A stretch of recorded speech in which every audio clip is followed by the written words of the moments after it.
Yeah, I get right to the racks. Then I make that shit back. Run up on me, get shot in the back. It's Jerry TV, man. Today we got Pops. What's going on? What's up? What's up? We got Thumper in the house. We got Thumpz in the house. Appreciate you, special guest today. So we talk. Yes, sir. All the way from North California. Hell yeah, Sacramento to be exact. Yes, sir. I want to get into your whole story, man.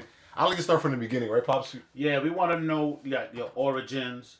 Obviously, your nationality, which we probably know, but you never know people's backgrounds. So, kind of know Y- your nationality, your upbringing, uh, and we'll just take it from there. Give a natural flow to the interview.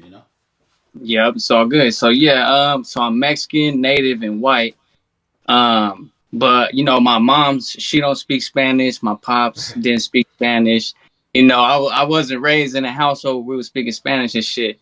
And so I gravitate a little more to my native side. I'm from a tribe called Tarahumara. And it's one of them little rare tribes. They're known for running long distances and shit like that.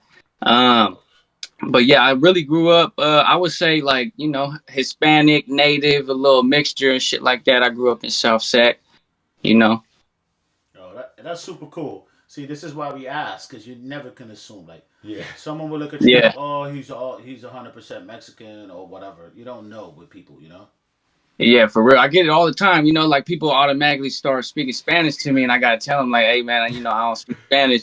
I might know a couple words and shit and be able to Yeah. get by a little bit, but nah, to a real somebody who really speaks Spanish, they'll look at me like, man, you ain't Mexican like Yeah, that. no Salvo kid, right? Yeah. That's Yeah, crazy. so did you grow up in a two-parent household, or how did that work? Well, so for the most part, in the beginning, it was a two-parent household. I had my mom's, had my dad, and everything was good. We had our own spot, we had our own house. My dad, he had his own business making dentures and shit. Uh, and under the scenes, I was so young, I didn't really catch on, but they was using drugs. But they were like functional, drug addicts. He had his own business, but he was in it, and my mom's was in it. But when I turned 9, my dad gets arrested. Out of nowhere, out of the blue, gets snatched away from us. I'm 9 years old. My sister's about 15, 16. And we had to sell the house and move back with my nana, my mom's mom. We were still right there in South Sac. I stayed in South Sac damn near my whole life. So your sister kind of took over too. She kind of stepped in and helped raise you as well because she was a couple years older than you, right? Yeah, she's 6 years older than me. Yeah, she tried her best to, try to parent me and be the big sister type thing, but I don't know. I feel like, man, as soon as my dad left, I had so much anger. I didn't know the exact situation. I kept asking people why, and I think all them emotions balled up in a little kid, and me not having my mom's, my mom, she fell deeper into the drugs when my pops left and shit. So when I needed her, she wasn't there. So, I turned to the homies on the block, my cousins that grew up Mm-hmm. same situation, parents is doing drugs. A lot of people today that I call my cousins, they ain't really blood cousins, but we call each other cousins because growing up, our parents did drugs and we would be dropped off at, the spot and they would be doing their thing and all us kids would be in the house and shit. And we grew up with each other. Yeah. Yeah. What era is that? Like, what years are we talking about currently? Like early 2000s or? So yeah, 2000. So I'm born in 94. So, Okay. I came up little late 90s and then mostly the early 2000s. So this is probably like, you know, 2000, 2001, Yeah. 2002. My pops, he went to jail in 2004. Okay. For what exactly can Yeah. you say? You said what? What exactly? Can you talk about it? Nah, I'd rather not. All right. Okay. Yeah, Good. Yeah. yeah. He had a gang of time, Yeah. 126 years, Okay. and they threw the book at him. Okay. Yeah. So that's how it works with getting to know people's stories. So because we have a lot of people who view our channel from around the world, and sometimes they'll look at people and they're like they'll judge you or they'll judge me, and they don't Like, understand that growing up sometimes I didn't have that. Like I didn't have that father figure growing up, and I grew up in the South Bronx, and I can feel your struggle and your pain, like trying to figure shit out. And yeah, the most important thing I want people to get is that for people like you and I, uh, you get robbed of your childhood because you almost got to become a man like so young, yeah, man. quick, You gotta quick. grow up quick, and then that's why people be like, "Yo, how he get involved with that? Where was his mom at? Where's his dad?" And sometimes they just not present. Yeah. You know what I'm saying? And you gotta Yeah, figure you it know, out. everybody dealt with it in their own way, and I guess my mom did it in the wrong way, but her pain and everything she went through, she just went deeper into drugs. And me looking for guidance and that love that I needed, man, I didn't see it at home. But when I stepped out the house and I was kicking it with all the homies, I felt that love and I felt that brotherly bond. And maybe it was the negative one, Yeah. the negative type of role model. But man, I didn't know what a good one was. My positive one, he's gone now. For sure. So how was like middle school and high school? I could say, like, how was it for you, like growing up in high school, middle school? What was going on? Were you in the streets by middle school or kind of high school? Yeah, so middle school, 7th grade, I wouldn't say I was in the streets, even though, I pretty much grew up on the streets, but I wasn't, I would say, gang banging and Yeah. and really fully into it. I was skateboarding, I played football, I played little league and shit like Yeah. that. I've always been an athlete, you know. I think that's what transfers over to my fitness shit. I just always been a, athletic motherfucker. But 7th grade was cool. But towards the end, I don't know, the back half of 7th grade, I just started kicking it with the homies more. And we start to divide in between, the norteños and sureños and shit Uh-huh. like that. So we had got on a sureño one time at lunchtime in 7th grade. And I was just rocking with my homies.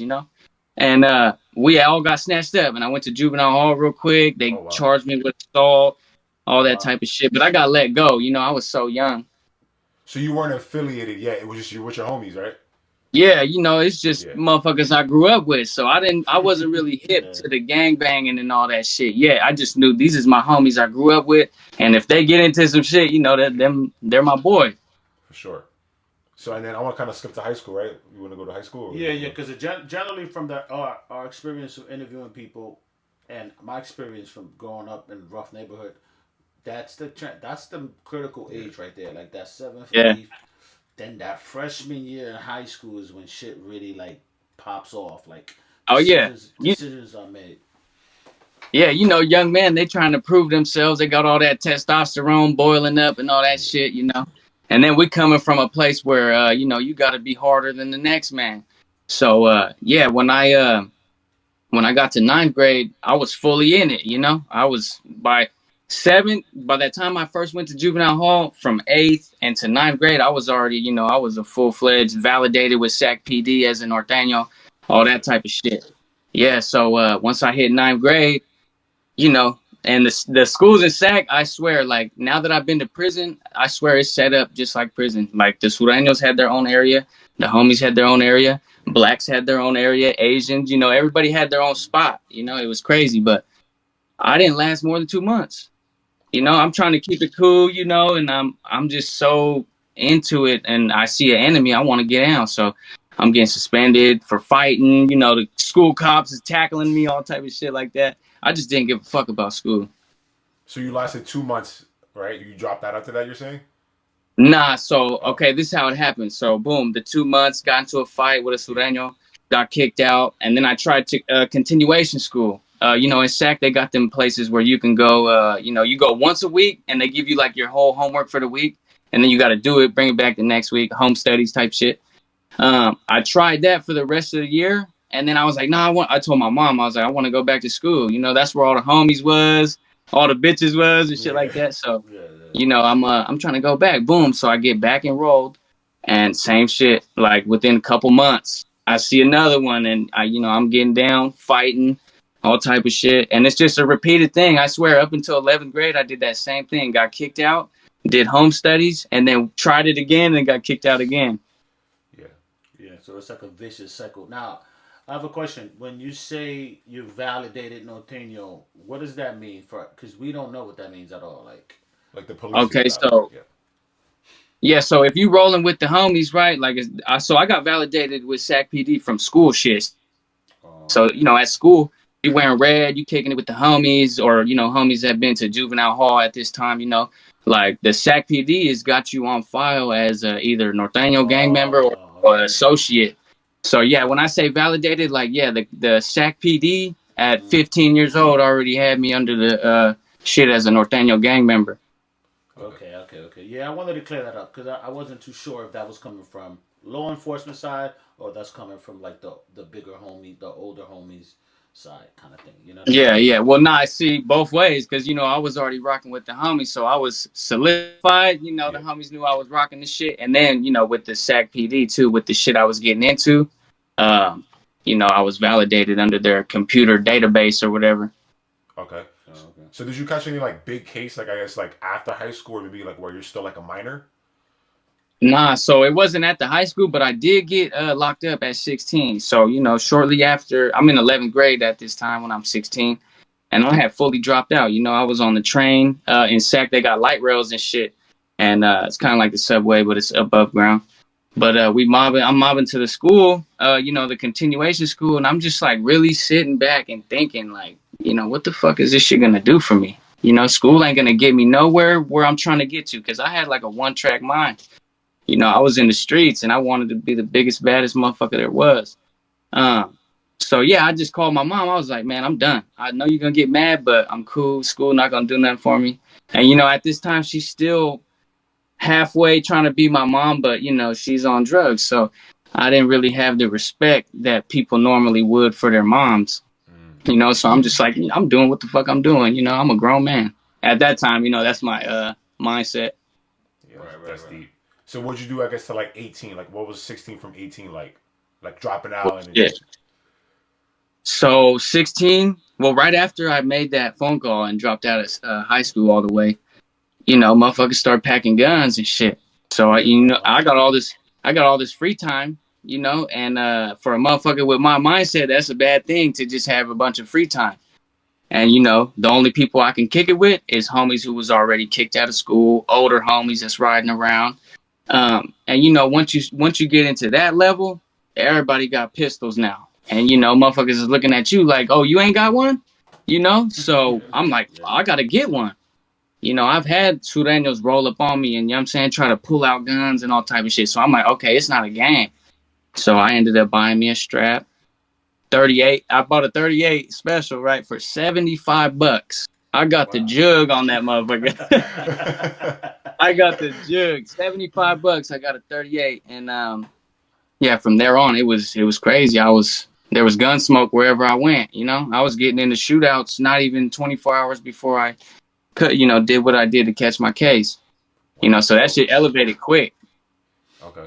So besides Jordanians, you beef with anybody else? Like blacks or anything Nah. like that? Or not? Okay. Yeah, we don't so I know there's a lot of shit that people say about Sacramento and shit. But we trying to put a stop to that, man. Anybody that's a Norteño, that's a brother to me. You feel me? Just like when we go to the pen, we're gonna be rocking together. I gotta get your bag, you gotta get mine. I gotta feed you, you gotta feed me.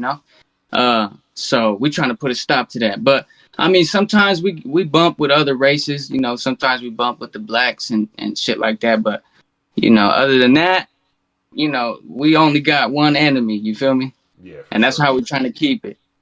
Okay. Right. And there's no solution to this beef between y'all, right? Is there like a happy medium, meet in the middle, squash thing, or it's just this is just the way it is, kind of I thing. mean, shit. Like people say, the streets is the streets. But in the pen, we're cool. Us and the Sureños, we're playing basketball. We're fucking playing handball. I got Sureños that I tap in with to this day that I've been in the pen with. And it's all love, it's all respect. But, those Sureños that I met in the pen, they're on a different level of thinking. What a lot of motherfuckers on the streets, they're young. They don't know no better. They ain't been laced up, So it's kind of like a free for all. So Yeah. in the pen, it's a little bit more like you gotta really follow what the fuck is going on in there. Right. So you say so around 18 you catch your case where you got to sit down for a while. Yeah, so 16. Yep. So like I said, I had already fully dropped out of school, and I'm kicking it with a homie.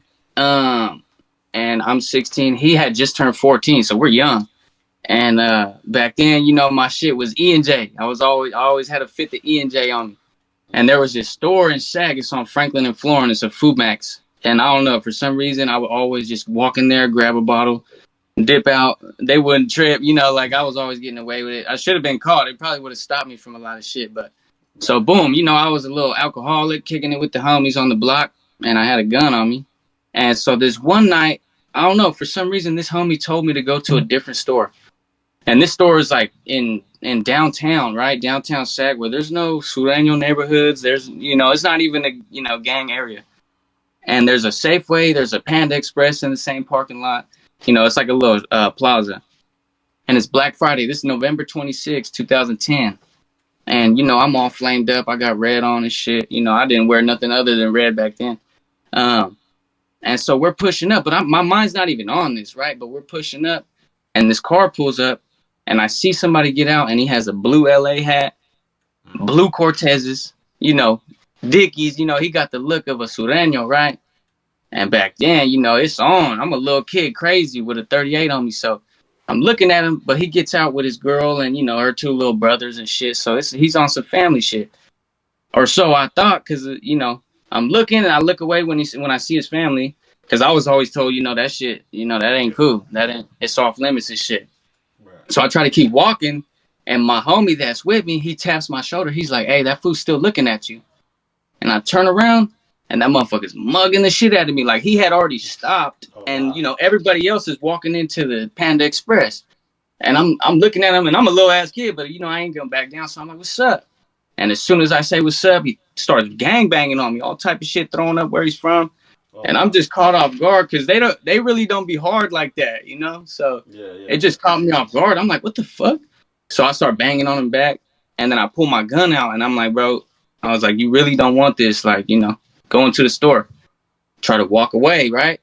Motherfucker, when I walk away, he's like, yeah, keep walking like the rest of you busters. And, you know, for them, calling us a buster, that's disrespect to the highest, you know? And as soon as I heard that word buster, I stopped in my tracks. I turned around and I let all six go. Hit him. Yeah. Unfortunately, I hit one of the younger kids that was there, because, you know, I'm 16. I'm about 100 pounds soaking wet. And I got this 38 with some brand new bullets, and I'm just letting them go. Wah, wah, wah. I let all six go. Seen him drop. Boom. And I knew it was time to take off. Hear people screaming, all type of shit. You know, we're cutting down alleys. You know, downtown Sac's got a bunch of alleys and shit. You'll get lost in that motherfucker, but man, we're just jamming. And you know, I'm a little kid. The homies behind me, I'm telling them hurry up. You know, we stopped, dumped the shells down the sewer. It's like some crazy ass shit that happened. I end up getting picked up. Yeah, I ended up getting picked up by this fucking little abandoned car wash place and drove home. You know, it was a crazy night, but I got away that night. You know, like I dipped, slid to somewhere, you know, tucked off. But the homie I was with, he went home and he told his mom I shot somebody. Oh man. Yeah. This fool went home and he told his mom, I guess, I don't know if she asked where he was, but, you know, he's so young. You know, now that I'm older, I think about it, and I ain't even really mad at him. I mean, I'm mad that he told, but he was a baby, you know? Yeah. He ain't trying to do that. And everybody. So I guess, yeah. Everybody's like reacts different and stuff like that. So you're probably really traumatized. Now, I want to know your mental point. Like after you did that, were you like, oh shit, I literally just laid a fool down, or was it like, yeah, he just deserved it, and you just kept going? Like, what was your mindset? Like, I'd probably be shook to death. I'd be like, oh my god, what did I just do? Yeah. And how do I get away with this? I need to get away with this shit. You know what I mean? Yeah, so, okay, I mean, shit, I would say all that wrapped in one, you know? I'm like, oh, shit, you know, because all I seen, he didn't die, by the way, so, but all I seen was him drop, you know? But from my eyes, I'm like, oh, I just smoked him, you know? So it's a little bit of, oh, shit, and it's a little bit of, you know what I'm saying? Like the motherfucker was banging on me and I dropped him. And he was older. He's 22, I found out, you know, after the court case goes on. So he's 22 years old banging on a 14-year-old and a 16-year-old. So, yeah, it was crazy. And then I'm like, how do I get away? That's where it came in with the running and the dumping the shells down the sewer, all type of shit, you know. And, yeah, so we end up getting away, but the homie tells his mom that I shot somebody. And then his mom calls the cops trying to, you know, get him out of that situation. Mm-hmm. And she says, oh, I know who did it, whoop-de-whoop. And they go and pick him up. They pick him up 2 weeks later. We were out for 2 weeks. and they go and pick him up at his little continuation school he was going to. Took him to the police station, you know, did their thing, the cop thing, interrogated him, and they scared him, you know, because he was doing good. He was saying he wasn't there, he didn't know shit, nothing like that. Halfway through the interview, because I got the paperwork word for word and shit, you know, even if you cough in there, it's written down on that paper. So for real. So halfway through that fucking interview, they scare him. They're like, oh, you know what? Get under, you know, you're under arrest for attempted murder, gang enhancement. You're looking at 25 to life.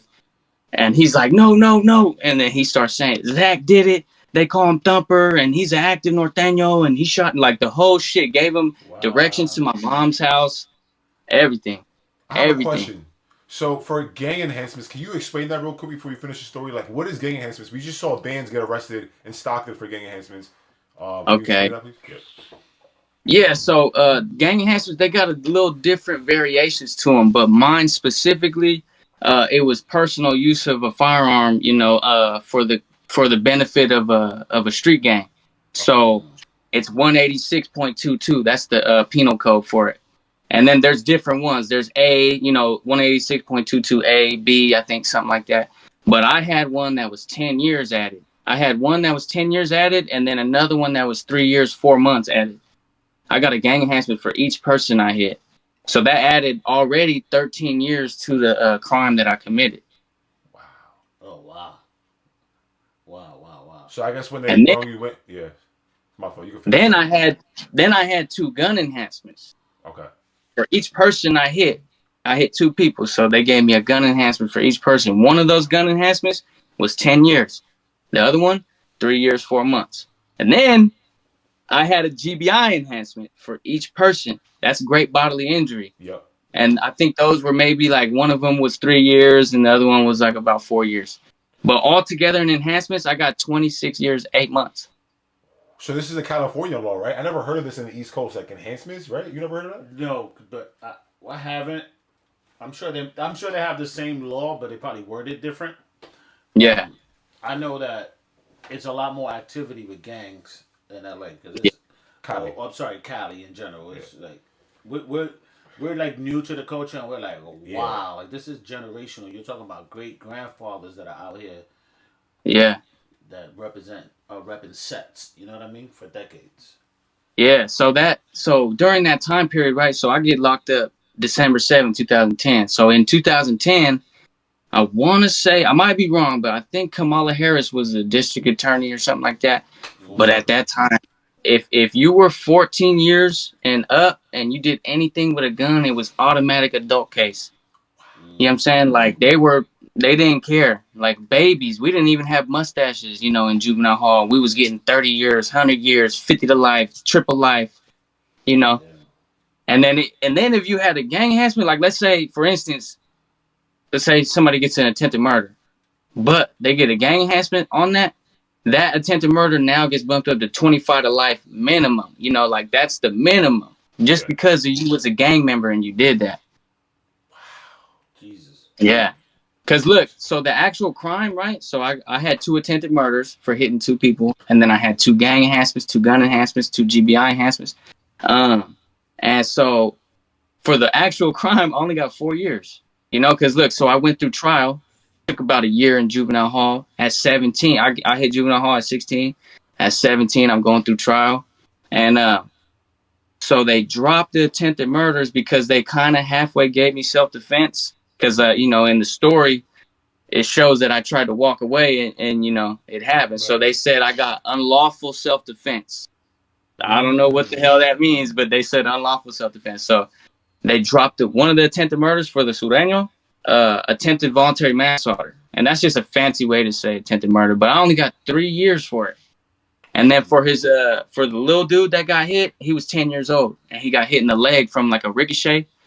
And I had attempted murder on him at first because they were trying to hit me with the max. But they dropped his in trial to assault with a deadly weapon. I only got 1 year for that. So if I wasn't a gang member, I would have only got 4 years. Wow. You had a public defender? We think what the fuck? Oh, wow. That's a good-ass public defender. Yeah, so look, I don't know how, bro. Like, I have never, to this day, even the reason why I'm out now, like, I have never spent a dime on a lawyer. I don't know if the universe got something for me, but I just keep getting lucky think with this so. shit. So I had a public defender, and I took that to trial with a public defender with 50 to life over my head. I had because they didn't drop it at first. I went to trial under 2 attempted murders, 2 gang enhancements, 2 gun enhancements, and the way SAC looked at it, back then in 2010, I don't think there was too many, like public shootings and mass shootings, but the way they took that, right, and the way they spun it is I ran up on an innocent family on Black Friday and just opened fire. You know, that's the way they try to spin it. But little did they know, really, I'm a little motherfucker. I'm going there to steal a bottle, which ain't right. But it's an older motherfucker pressing me. Yeah. Yeah. So So Thumper, I want to rewind a little bit because this yes, is sir. very your story is very interesting, very fascinating actually. So, uh, he wasn't your code D, I guess, but the 14-year-old tells on where you live. How did that go down? Like when they came and got you, they came and Yeah, got you in your house. Did they catch you standing on a corner? Did you go on the run? Like what happened? yeah. It's hilarious how this played out because they tell you, you know scene by scene in the paperwork how it happened. So I'm at my girlfriend's house this day. I don't have my gun on me though. I tuck it. It's at my house in my room and shit. And so I go kick it with her, do my thing. And then boom, her mom gets off work at 2, so I was on that little high school kid sneaking out the back door type shit. So boom, I catch the light road back home. I'm going back home. And I'm walking down, this street that I live on. And I see an older homie, so I stop with him. And, we chopping it up, this and that. I'm smoking a Newport. And then my mom's boyfriend, he's riding by and he stops. And he's like, hey, you want to ride home? I'm like, yeah, boom. Jump in the car. He got Carl Jr. for me, you know what I'm saying? I'm high as hell, so I got the munchies. I'm ready. Uh, Little did I know, Gang Task has been following me and watching me since I, entered my street that goes to my Oh house. wow. They said in the paperwork that I matched the description, and then they just started following me. So once I got in the car, we pulled up to the house, and I got this big ass bag of Carl's Jr. in my hand. And as soon as I step out, Gang Task pull up. They hit the brakes hella hard. Hop out. They got guns drawn, all type of shit. They got bulletproof vests that say gang unit, and boom, they put me in cuffs. They asked me my name. I tell them my name, and it was a wrap from there. They had me sit outside. My gun wasn't hard to find. And, it was under my mattress. I was a little kid. I wasn't thinking about nothing. So I had it under my mattress. They grabbed it, box of bullets, like, all type of shit. And I already knew what they were there for. Because that was about, it was either that or like not even 24 hours before I did that shit, I had gotten to a shootout with some more Sudanos. So, shit was heating up quick. Yeah. Well, so you was definitely like you was in the streets at this time. Like it was really That's happening. what I'm saying. Wow. So the 2010s, would you say the 2010s were like worse than now, or is it worse now? Shit, I think it's worse now because the motherfuckers got them switches and they got, Yeah. I grew up in the era of we was half fighting still, and and then it was revolvers and pistols and shit like that. Now these motherfuckers got drums on shit and beams and all type, you know. So I would say it's worse now. Shit. Yeah, for sure. So your final sentencing was 4 years, correct? Or Nope. no? My No, final it was. sentence when I was 17. So with the 4 years I got for the crime and then all the enhancements, I got 30 years, 8 months, 2 strikes. Damn. So you get scooped up. They bring you in. I'm assuming I could be wrong, but I'm assuming you denied everything, right? Hell yeah. You I deny, was like, I deny, don't know what deny. you talking about. Yeah. I wasn't there, but it fucked me up because my boy I was with, they were like, "Oh, okay, so you really wasn't there." I was like, "Nah," and they put a picture of him on the table, and I look at it, I'm like, "Oh shit!" The first thing I thought, I was like, "Oh yeah, this fool told he had to," and they're like, "You don't know this guy?" I'm like, "Hell nah," and they're like, "Oh well, this guy knows you," and I'm like, "Well, people might know me, I don't know them." He's like, "Nah, this motherfucker knows." He's like, this guy told me your cell phone, and then he right there, he called my phone, and my phone went off. He's like, "That's not your number." I'm like, "Oh shit," and he's just telling me like, "Yeah, he told us where your mom stayed, this and that," and I was like, "Well, you guys might as well just take me to jail, take me to Wow. jail, Wow. straight up." You were, how scared were you at that point? Were you? If not, I don't know if scared is the right word, but you definitely were nervous, right? You were like, what's Yeah, happening? Hell yeah, I ain't gonna lie sitting here and saying I'm the toughest motherfucker in the world. I was scared, I already knew it was bad, what I'm down for. So I'm just thinking about all the time I'm gonna do. But at the same time, like, I don't know, half of me is like, this is where I want it to be. This, a part of gang banging and thugging on these streets, you're gonna go to jail. That's the problem with, motherfuckers nowadays. They talk all this shit and they be out there, in the streets thugging. But that's just the beginning. When you get to jail, you got to continue that. And, a lot of motherfuckers PC up and they drop out and all that shit. But it's like, man, well, why was you thugging? You knew you was going to go to prison. You knew what type of shit you was getting into, But, yeah, so I kind of already knew. So, I was going in there ready to be who the fuck I was going to be. For sure. So I'm gonna get into prison now. So I guess at 17 you got sentenced. So did they ship you right when you turned 18 to like a actual prison? So on my 18th birthday, September 27th, 2012, I fucking wake up in juvenile hall. They give me my breakfast. But when everybody goes to school, they didn't let me go to school. They didn't open my door. And I was like, what happened? And they was like, Sac County's coming to pick you up. So I'm like, oh, okay. So I'm getting ready. I'm making the transition to juvenile hall, the main jail, the, big boys and shit. So I get into a van, they drive me to Sac County. I go through all the shit.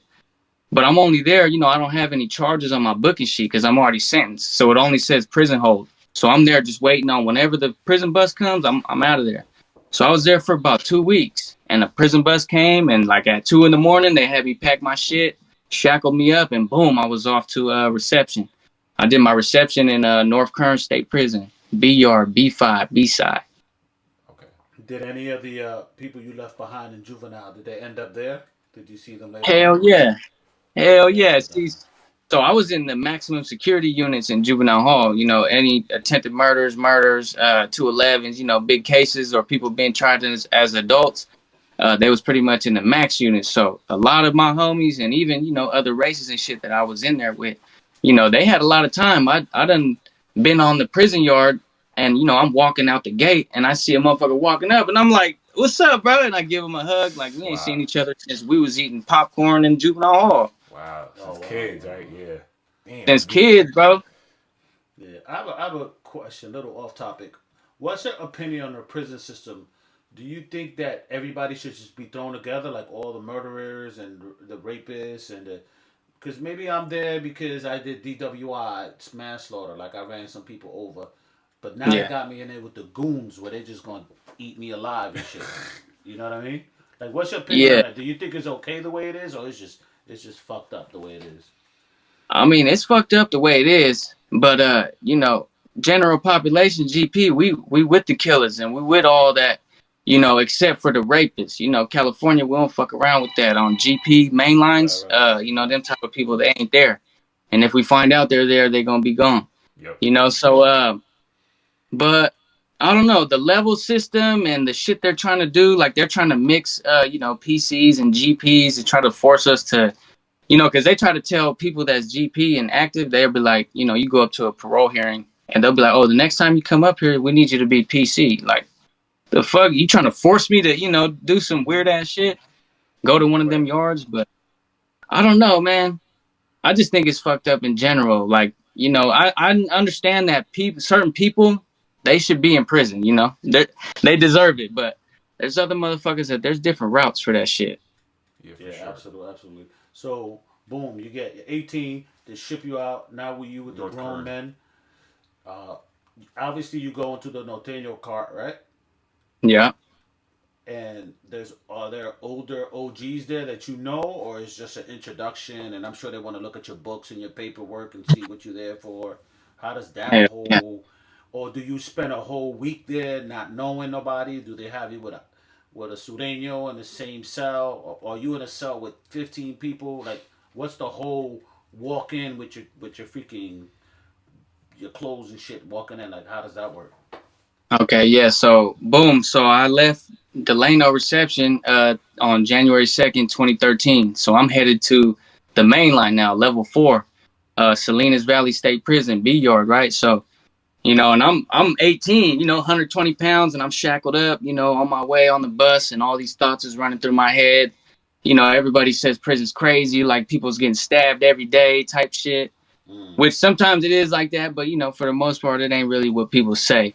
But I'm getting a little nervous. My palms are sweaty on the bus ride, and so when I get there, the only other person that was on the bus was a Sureño, and I don't know nothing. I'm down for shooting one. All I know is funk with him. Yeah. But in prison, it's different. If you're in shackles and shit like that, you can't really, you can't do nothing. So that's like some coward shit. So, he acknowledged me and he was like, "What's up?" At first, he was like, "Are you a Sureño?" And I was like, "Nah, I'm a Norteño." And he was like, "Oh, okay." He was like, "Hey, right now in this prison, I heard that we're good with each other. So, because in certain prisons, it might be funk and then other prisons, it might be cool. It just depends. But so, yeah, that's the first person I seen. And I'm like, oh, shit, I don't know if I'm going to have to get off on them or if I'm supposed to keep it cool. But, yeah, so once I get all my shit, me and him were going to the same yard, but we went to different buildings. But they had us in handcuffs because we was all on lockdown at the time. And they had my shit in like a little wagon. The cops were rolling it right beside me, had all my paperwork, all type of shit. And they walked me straight to 4 block, building 4. And I walked through there and I got my little jumpsuit on. And then I see everybody comes to the window. It's a big ass building. It's about, I think there's 50 cells on top and 50 cells on bottom, and it's 2-man cells. So, you walk in and it's loud, it's echoing. You hear people yelling and you smell food cooking, shit like that. And you're just looking at everybody in the window and they ain't smiling at you. They just got some cold stares. They trying to see if you a homie, this and that. But, once I seen a homie and he gave me the nod, I was like, okay, yep. And I went to the cell and they put you, in the pen in the California state.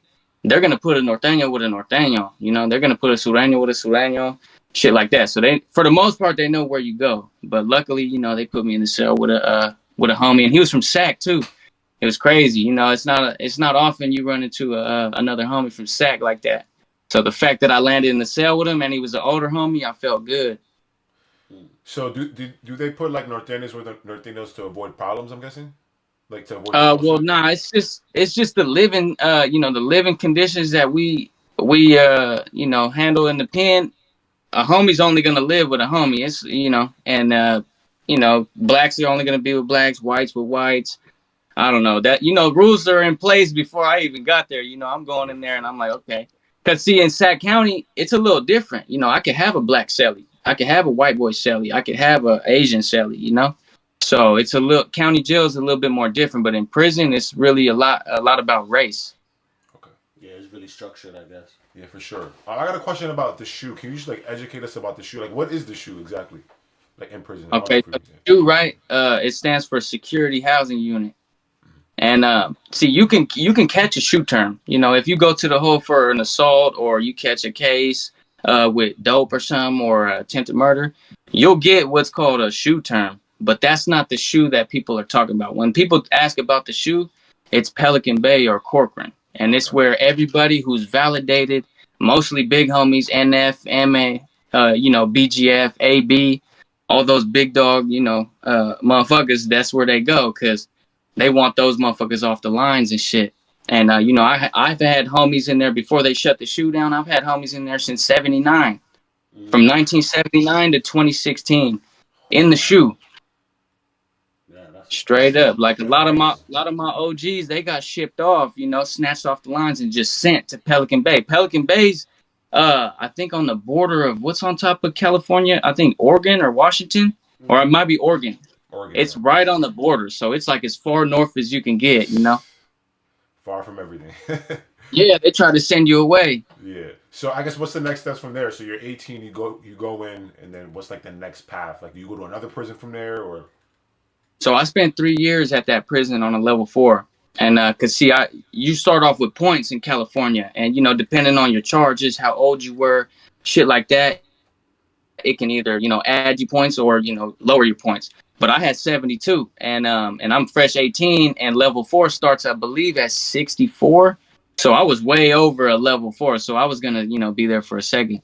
But luckily, nothing was happening. Everything was cool. I hit prison when the ceasefire shit went on, and us and the Sureños and us and the blacks, because, we've been at war for a long time. We've been at war with the whites, the blacks, Sureños, all type of shit. But there was a chance to get our OGs out the SHU. They came up with a lawsuit. Everybody came together in the shoe, and they came up with a lawsuit. It's actually public record. It's the end of a hostilities agreement, but it's basically saying that the shoe was inhumane.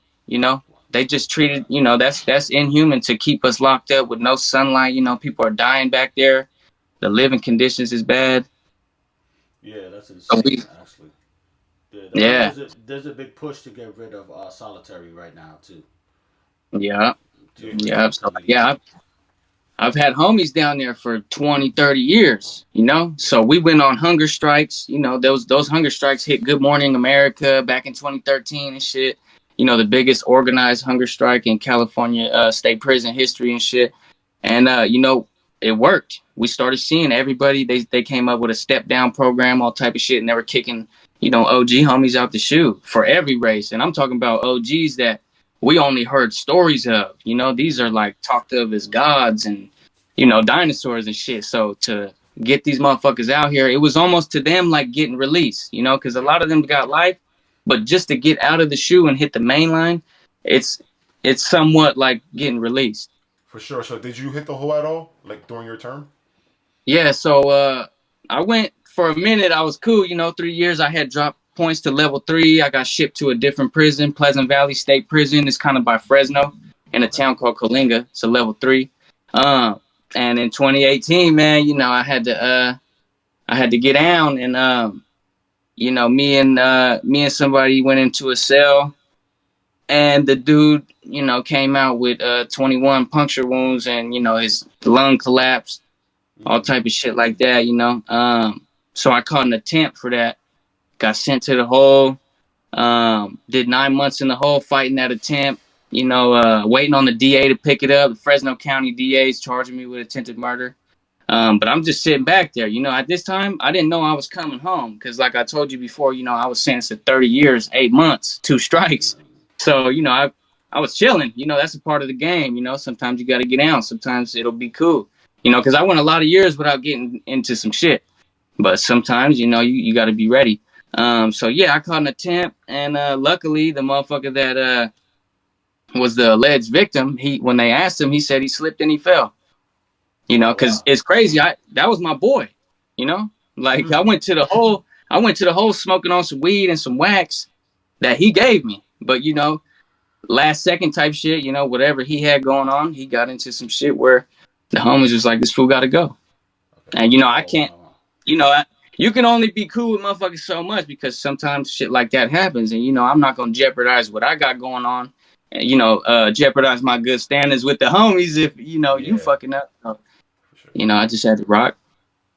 Oh wow. So that happened, and I know you said it already, but to remind the audience, he's thinking he's doing 30 years. Like you're not even thinking about that now at this Yeah. point. Yeah, yeah, yeah. So Yeah. I didn't have any idea I would be on the streets right now. Like my release date was April 21st, 2041. Mm. Yeah. Wow. So I'm literally like, this is why I do what I do, and I'm over here doing my fitness shit and working out and trying to inspire people and all that because I'm really not supposed to be here. Yeah. For So sure. there's someone, I'm not really a religious guy, but I know there's something up there. And I feel like there's something going on with me. I need to do something. So, but yeah, my release date wasn't until 2041. Wow. Yeah, well, you're definitely doing something by doing interviews and getting out on social media and letting people know your story, and giving people hope because we do these interviews, but we're not doing it to glorify it by any means. We want Yeah, people to hear your story and know, like, all the young youth that's gonna watch this, not that might watch this, that are gonna watch this. It's real. yeah, Keep your ass in school and stay out the way as much as you yeah, can. There will be exactly. situations where you have to Defend yourself. defend yourself, man up, but stay the fuck out the way. Yeah, I swear, like now that I've been through what I've been through, and even like going through the prison, because I did 12 straight, until I got out on my appeal. So I did some time. So, but all those years, I was like, why the fuck didn't I stay in school? Why didn't I keep skating? Like I would have been pro skating, or I was actually an intelligent motherfucker. So I could have did something, got an education, went to college. Mm-hmm. But Mm-hmm. I just kept looking around, waking up every day, looking at four walls, a toilet bowl, and a sink. Wow. So how was your mental during those 9 months in the hole? Like how was your mental? Like did you read books? Did you like? I'm not gonna lie. Look, contrary to what everybody says about prison, I didn't read not one book in that motherfucker. Hell no. Yeah, I So, appreciate the honesty. Yeah, I appreciate word. the for honesty. real. I mean, so I would read like men's health magazines and shit. You know, I would probably read a couple things here and there, but I'm not sitting there reading no books. Books to me, they make me fall asleep. You know, and I don't like Right, that right, shit. right. But you know, while I was in the hole, it was almost see at that point, it was 2018. You know, I entered prison in 2012. I left juvenile hall, entered prison in 2012. So I had already been there a minute, and all the shit that goes on the yard, the politic and the, you know, not knowing if shit's gonna blow up or you're gonna get stabbed, you know, shit like Yeah. that. Honestly, the hole was like a vacation to me. You Wow. know, it Yeah, was a, you got the you know, clean I'm off the thoughts. Yeah. yard. Yeah, I'm off the yard. I'm away from all the bullshit, all the politics, the nitpicking. You know, I know for a fact my door's not going to be open because it's locked. You know, you go to yard and you're in a cage with just your cellie. I mean, it just felt like I was chilling. You know, I was enjoying that time. I was sitting there. You know, while I was in the hole that 9 months, I started listening to different music because all you get is a wind up radio at first. So I'm listening to country and rock and all types. Right. You know, and then I already know how to program, right? So, you know, I'm big on working out. So I was in there busting down all type of shit. You know, I know how to program. You got to make sure you have your shit set up to where, you know, you wake up, make your bed, you watch the news, drink coffee. You might work out afterwards, eat, you know, clean the cell. You just got to always have something that you're doing, and time will fly. Did you have a job in jail? I know people are like gardeners and stuff like that. Yeah, I had a few of them. Shit, my first job, I was it's called an ADA worker, and it's for people in wheelchairs, like my homies, that were in wheelchairs and shit. I would take them to the chow hall. I would take them to their doctor's appointments, or if they got to go to the laundry or some shit like that. You know, I was out there for that. I went to school. I fucking went to some computer class. You know, Microsoft Word, PowerPoint, shit like that. I've been a porter, which is like basically like the janitor in there. You know, you're out serving food, mopping, sweeping. You know, you on the tier all day. Yeah, I've had a few of those. Okay. So 2018 happens. Uh, the gentleman that slipped and fell, Hmm. get that gets out the way. What happens from that point? Like, and then we're gonna fast forward a little bit. So you get, because I want to get into your fitness stuff Yeah. too. I And wanna talk Yeah. swimming about that too. too. So 2018 happens. What year you get released, and what are the like the PowerPoint stuff that happened in those windows before you get released? Like, how did everything happen? So boom, I get out the hole. You know, they declined to prosecute the attempted murder. They just found me guilty on a regular write-up for a battery on an inmate with a weapon. I go back to the same yard that the incident happened, right? So all my homies is there. You know, as soon as they see me, they're like, "Hey, what's up?" But see, while I was in the hole, my pops, right? He's sharp with the law. He's like a paralegal. And while I was sitting there, I don't know. He just, I guess, found some law with the Prop 57 that came out in California. And there's a little part in there that changes the way that they sentence juveniles. And because I had an appeal open, that law is retroactive to me, which means it applies to me. So he drew up this entire appeal, and he wrote me and just said, "Just put your name on it. I promise you, this gonna get you out." And you know, at the time, I got an attempt on top of the shit I'm in the pen for.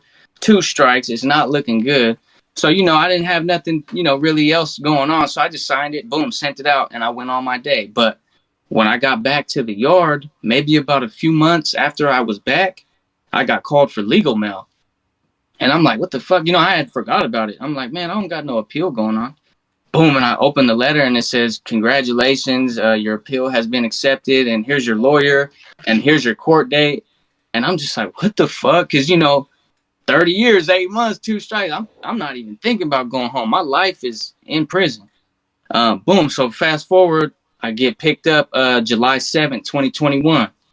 I get sent back to downtown Sac in the county jail, and I start going through the motions. There's a couple steps you got to go through. You got to see a psychologist, you know, she knows about, you know, how kids grew up and shit like that. And you got to tell your story, how you grew up. And, you know, I spit it, you know, what I knew. And the probation had to interview me. And it's crazy, you know, probation is never really on your side. But this time, it seemed like they already knew I was going home. You know, I went in there to give them my story. And they were just like, oh, well, good luck out there. You have any plans? And I'm just like, oh, I know I'm going home. For real. So yeah, everything, I spent 9 months because the only reason why I took 9 months is because COVID hit. Like, again, it was a big outbreak in the county jail over there. So it put courts on hold, all type of shit like that. But yeah, I bounced out. They came at me with a deal. And they said because of the strides I made in prison, like that attempt that I caught in the pen, that's the only write-up that I got. I did a couple other things, but I got away with it. So on paper, it looks like I did 12 with one write-up, and I've been taking classes and all type of shit. So boom, they gave me time served. They said that I'm gonna keep my 2 strikes though, and then they put me on parole. You done with your parole? Yeah, so actually they fucked up, and when you get sentenced to time served in California, that means that you maxed out. You don't got no time left. So the only reason why people get put on parole is because they got out a little earlier than their real sentence. But since my shit maxed out, parole called me and they was like, hey, we fucked up. 2 months after I was on parole, they were like, hey, we fucked up. You can come get your discharge papers. You're not on parole. Yeah. They had to clarify that because that's a hell of a lawsuit. They got you on stand. For real. Like that. Yeah. For real. They're lucky they caught it. What was the year of your release? So I got out April 15th, 2022. Wow. So you only been out 2 years and like a couple months. Wow. What was the first day like? Man, it was crazy. It was a lot of tears, So my mom, like I was saying, she was on drugs and shit when I was a kid. But when I got locked up, it was like overnight. She just switched up, left that shit alone. She was there for every court date, visits. She took care of me while I was in the pen. So I surprised her. And I feel bad for doing it because she went crazy when I got out. But I could imagine. Yeah, so she really thought I would never come home. So I told her, I was like, hey, Mom, they postponed my court date for like 2 months, because she's already used to this. She's been through the court system. So I've had court dates postponed for like 6 months at a time. But she's just like kind of sad, but I'm just like, all right. And then I always play with her, right? Like if she's making breakfast when I call her, I'll be like, hey, make me a plate, or hey, let me show that. Yeah. So this time when I told her that, she didn't know I was serious. I was going to come home and eat that breakfast because I had already got sentenced. I only told my sister, and my sister kept it quiet. So, boom, after I called my mom, I hung up and they released me. So I drive straight home. I got some flowers for my mom.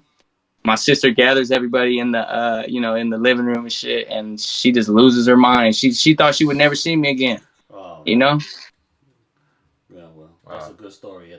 At least the ending of it, just get the family back together, man. So your first meal was your mom's cooking, right? Actually, no. Well, yeah. Okay, so I ate the breakfast, the eggs and bacon, right? But it was just a little bit left. But really, right? So remember when I was telling you that I had that big ass bag of Carl's Jr. the day I got locked up? Yeah. I was so mad because I knew I was going away, right? And I told the cop, I said, man, I can't have a spicy chicken. He was like, nope. So I always told people, like, man, the second I get out, I need that spicy chicken back, bro. I need it. They robbed it from me. Wow, that's crazy. What was the next steps? Well, what was your plan? Yeah. I know you had a plan once you knew you were coming home. Like, this is your second chance. So what you said, I'm going to get a job, or I'm just going to go home and just sit for a couple months and just soak it back in, get reintroduced to society. Because you did a total of how much time? 12 years. 12 years. That's a long time. Things change in a decade, right? Oh, they did. Yeah. Sacramento did not look the same. Technology was crazy.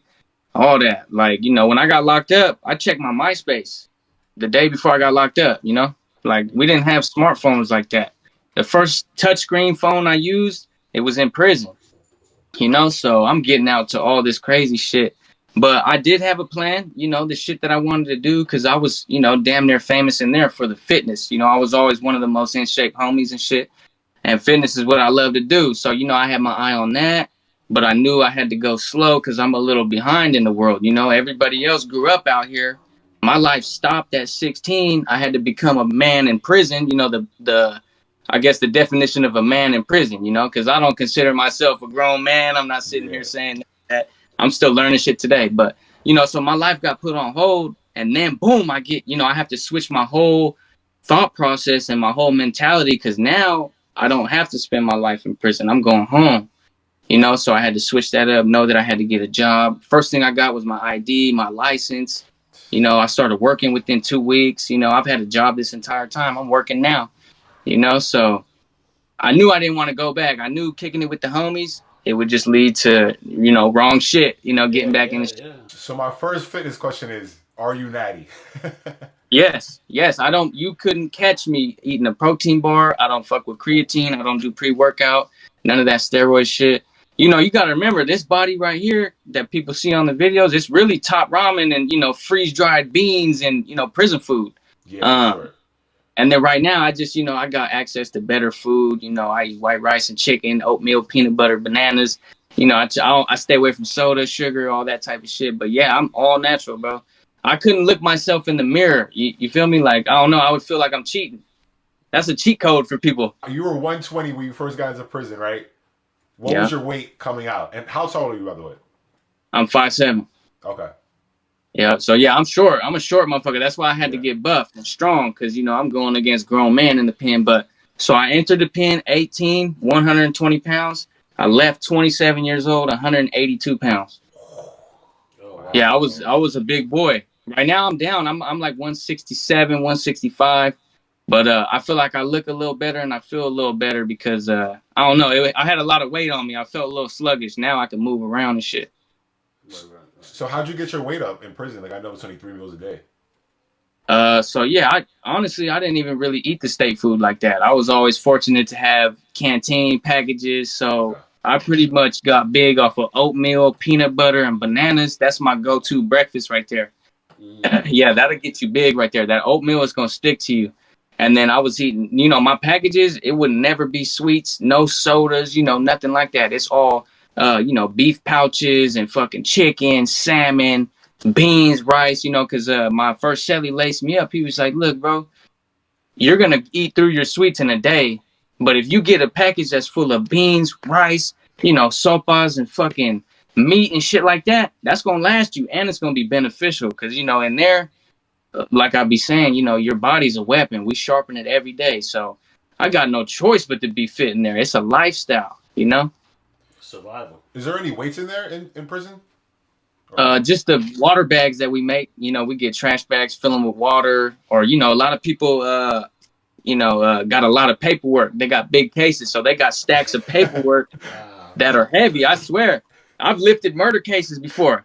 Oh shit! I swear. Oh, that's crazy. That's funny as hell. What's you work out? You doing multiple workouts in a day, or you calisthenics now? What, or do you just lift weights? Like, what's your routine?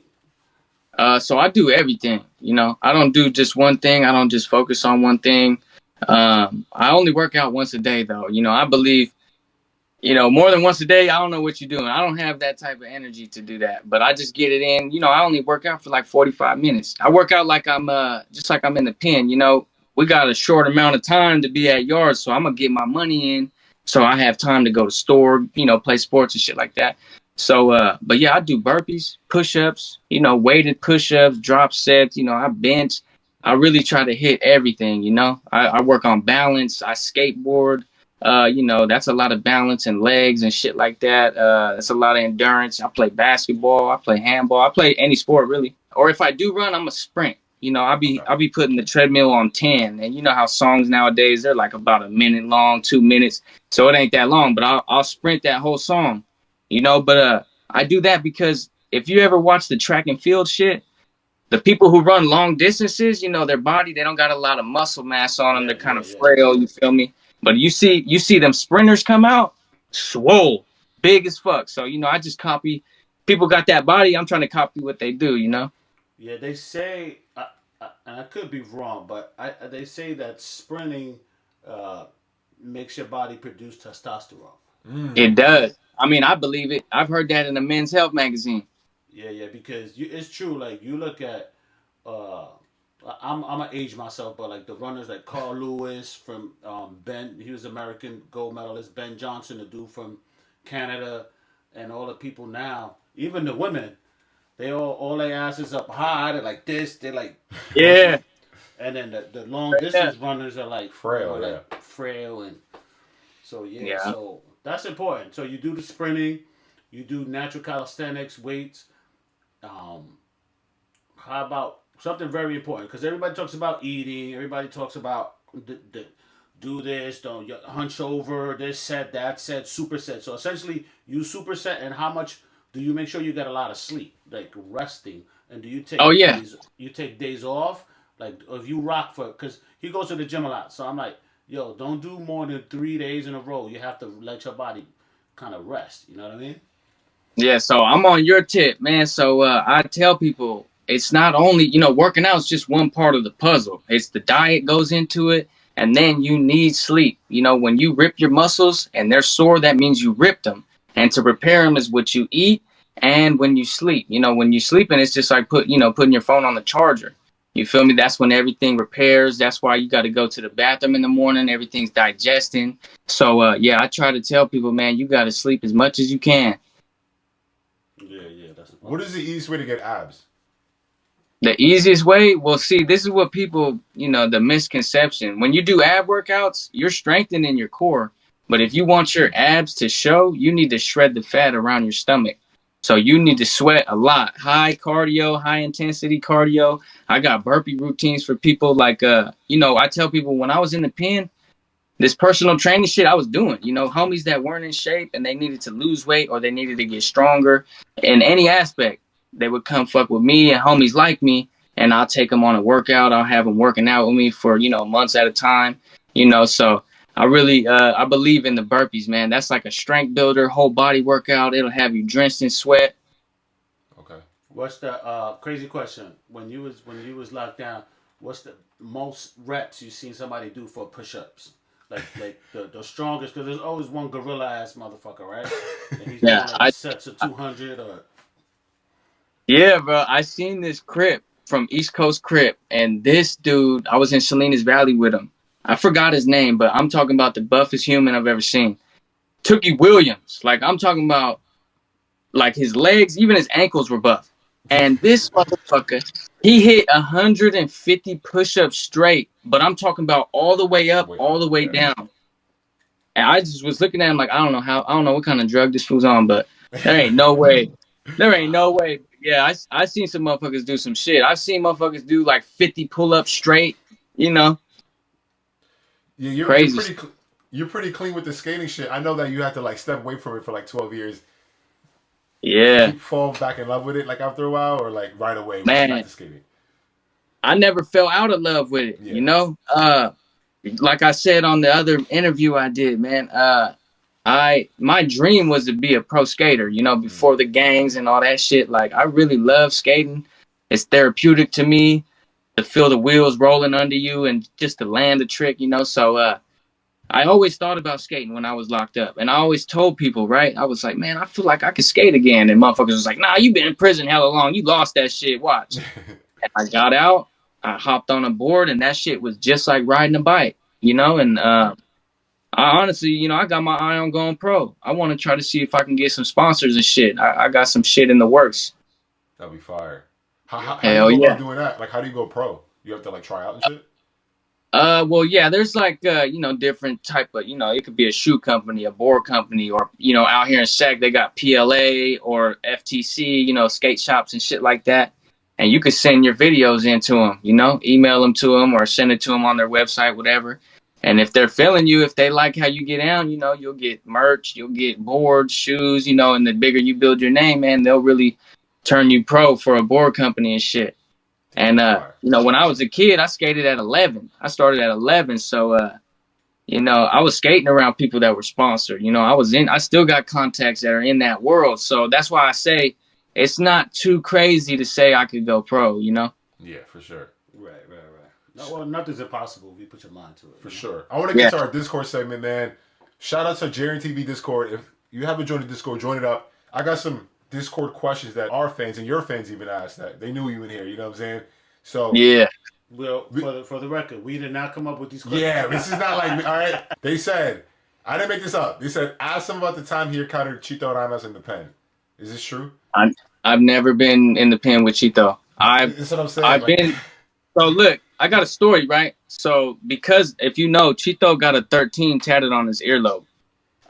So there was a kid that hit juvenile hall. I believe me and Chito are around the same age.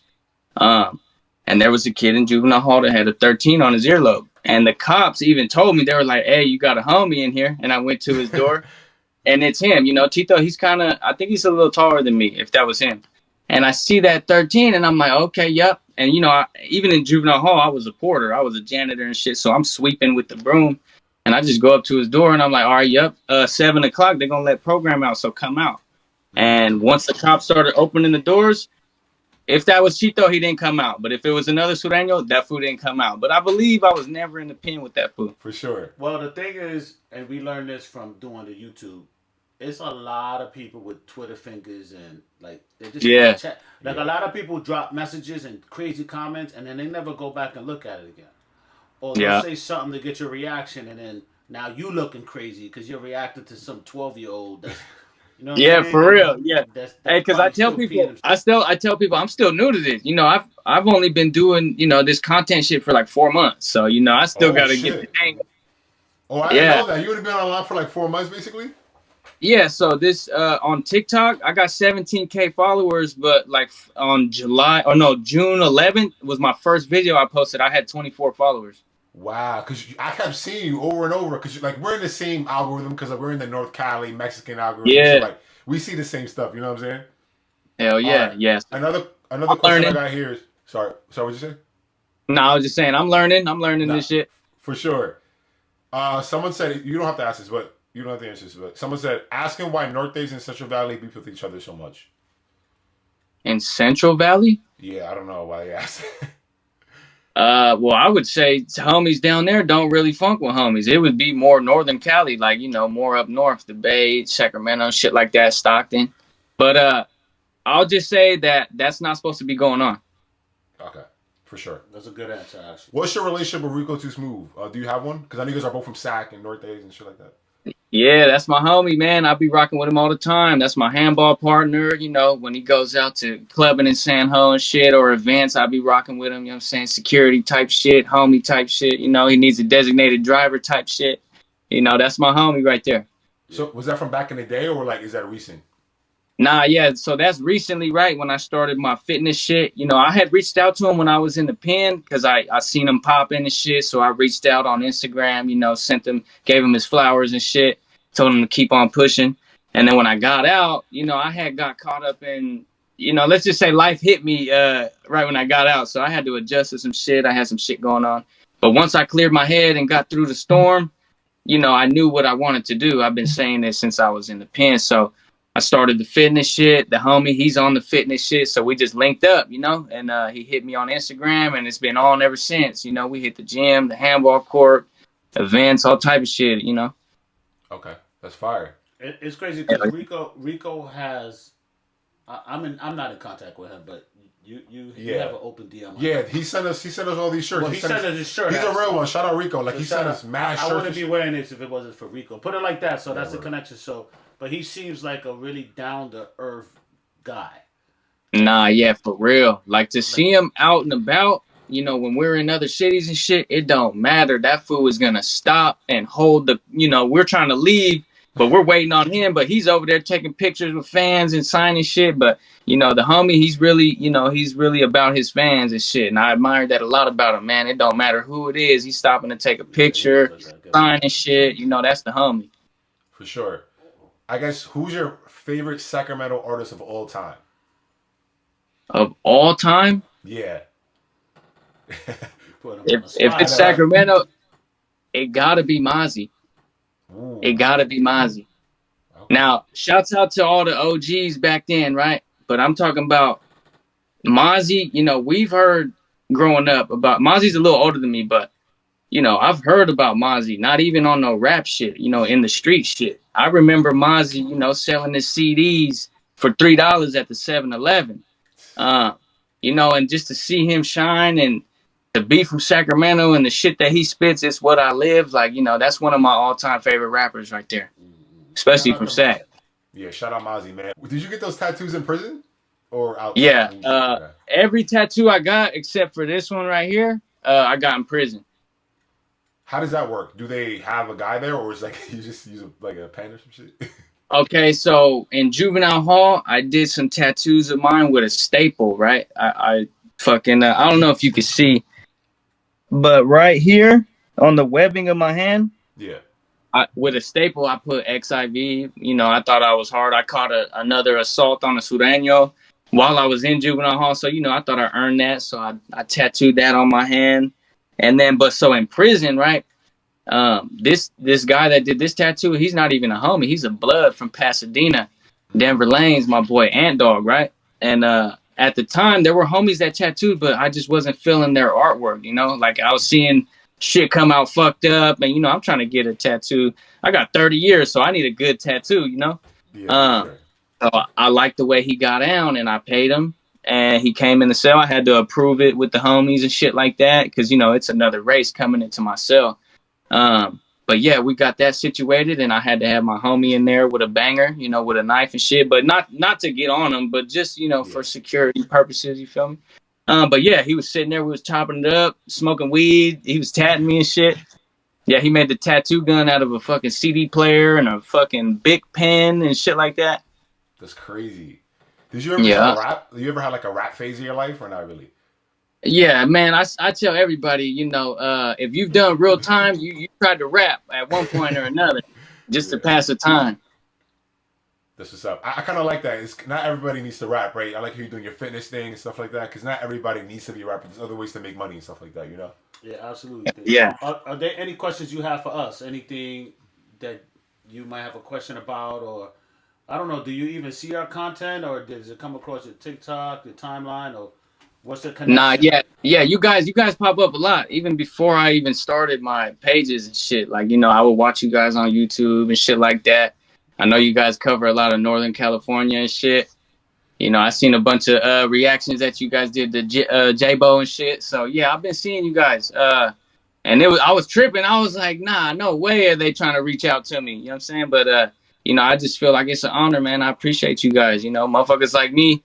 You know, I don't like to get caught up in all this TikTok shit and follower shit. Like, I'm a regular motherfucker. You know, I used to watch you guys and shit. So I appreciate it. No, I appreciate you for joining us, man. Like, I'm very grateful. This is our third interview. Shout out to Thumper, representing North Cali, telling us this story, telling all you young youth and all you old heads who might be going through a midlife crisis like me, make the right decision. Do the right thing, bro. It's so easy to take the easy road and do the wrong thing. Take the hard road and figure, not the bad road, meaning hard, but just take the road that's best. You know in your heart what you got to do. Yeah, for sure. You know what I'm saying? All of Northern Cali, shout out to you guys, man. And shout out to you, Hell yeah. man. Yeah. I guess my last question is advice to the youth, and also what's your next goal for the next 5 to 10 years? It could be anything for real. Yeah, so my advice to the youth, man, is make sure you really know what you're doing, because people have lived it like me, man, and I've caught, you know, cases upon cases. I lost all hope at one point, thought I was never coming home. People don't really realize how good they got it. You know, you're blessed to even wake up in the morning and have a bed to sleep in, or open your door without the cops letting you open your door, you know, shit like that. So just be more grateful, man. You're more blessed than you think. It might be, you know, if you're not struggling, I feel like you're not doing something worth, you know, achieving and more worth striving for. So embrace the struggle, embrace the hard times. If something's easy, it might be something going wrong, you know? For sure. And then as far as, you know, what I got going on, man, I plan on bringing out my, I got some merch coming on. I'm trying to drop a skateboard line, you know what I'm saying? I'm trying to eventually have something to where maybe kids in juvenile hall can get turned over to me, or, you know, my program. And maybe before we send them off to do all these years or just throw the book at them, maybe, you know, have them talk to me. Let me see if I can get some sense into them or some shit like that. So, you know, that's the goals we got going on.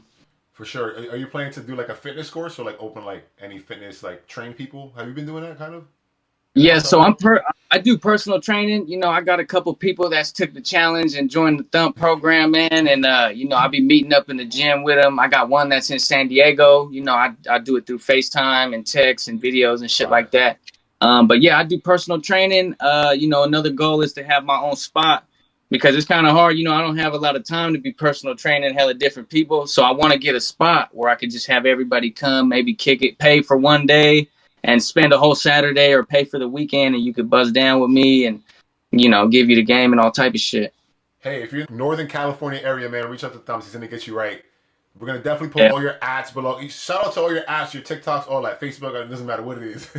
Yeah. So yeah, you can find me on Instagram at the real Thumpz. The is THA, and you can find me on TikTok at the real Thumpz 916. Same thing, THA. I got my YouTube channel, man. I need to get that popping. It's called Rockin' with Thumpz, and everything's capitalized. And there's Rockin' underscore with WIT and then underscore Thumpz. What you gonna do on YouTube? What's your plan? So I'm trying to do me and my cousin, right? He has a YouTube channel called Tax Free Television, and we're trying to get like a podcast going on to where, you know, he's been in the military and I've been to prison, but the similarities between, you know, what I had to go through in prison and the military, they line up a lot. You know, he's like, oh shit, we had to do that, or you know, we had to report to people and do shit like that. So we got some content coming on, and then you know, YouTube is where I could really fit whole workouts if I'm not going live on TikTok, because you know, Instagram Reels and TikToks, they kind of got a little bit of time limits on them and shit like that. So I feel like YouTube, people could tune in and get the entire workout or the entire story, shit like that. Yes, sir. I appreciate you for joining us. Anything to say before we get out of here? Yeah, you're super inspirational, man. Not real shit. I appreciate that. Yeah, Hell yeah, I appreciate your stories are a real dose of reality for people. Because I have an issue with the how normal the violence is, and like kids don't realize like if you continue your behavior, you're gonna end up in the belly of the beast, and that's nowhere to be. Yeah, exactly. And that's what it is too, the belly of the beast. Like, you know, on that yard, your stomach turns when you step out that motherfucker. You know, there's evil in the air. Oh wow. Deep. Yeah, man. Thanks for your time, man. God bless you, my bro. It's Jerry TV. Shout out Pops. Shout out Thumpz. We checking out, man. Hell yeah, I appreciate you guys, man. Yes, sir. Peace. All right, bro. And I know how it gets, so I gotta stay low and I move my knot. I don't trust no nigga, I don't trust no man, ain't no friends, everybody get shot. You never know how nigga gon' throw, I'm hitting the floor with a couple of shots. You better move, you better duck, either way to go, you'll get